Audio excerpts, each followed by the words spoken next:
किसान भाइयों, राम राम। आज हमारे किसान आंदोलन को 8वां दिन है और आज 12 बजे के बाद सभी किसान संगठनों के प्रतिनिधि सरकार के साथ वार्ता करेंगे। मैं आशा करता हूं कि किसानों के इस संघर्ष में किसानों की जीत हो, मगर जिस प्रकार से सरकार ने तय किया है कि टू द पॉइंट हम बात करेंगे, तो ये तो हमें पता ही है कि वाजिब मांग किसानों की सरकार को माननी ही पड़ेगी। ये सरकार के लिए बहुत बड़ी मजबूरी है और जो भी वाजिब मांग है वो मांगनी सरकार को माननी ही पड़ेगी। अब एक बात का इसमें संशय है कि जिस प्रकार से बॉर्डर पे हमारे किसान प्रतिनिधियों के बीच में कुछ अनपेक्षित लोगों की जो उपस्थिति जो हो रही है, उससे कुछ संशय पैदा होता है।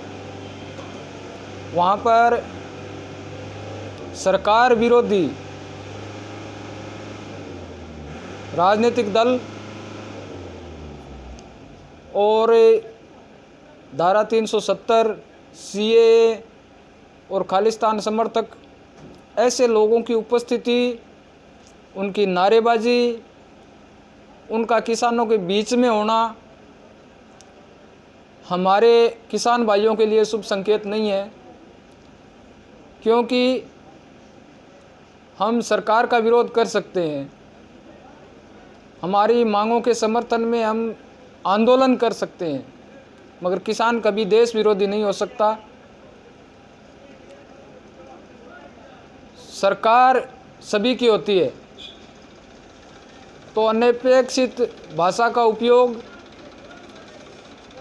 और जिस प्रकार से ये किसानों के बीच में भ्रम की स्थिति पैदा करने वाले कुछ तत्व घुसे हुए हैं, आशा करता हूं कि इन लोगों को हमारा किसान वर्ग ही जवाब देगा, क्योंकि हमारी लड़ाई सरकार से हमारे हकों के लिए, और किसान का हक कभी देश विरोधी नहीं हो सकता।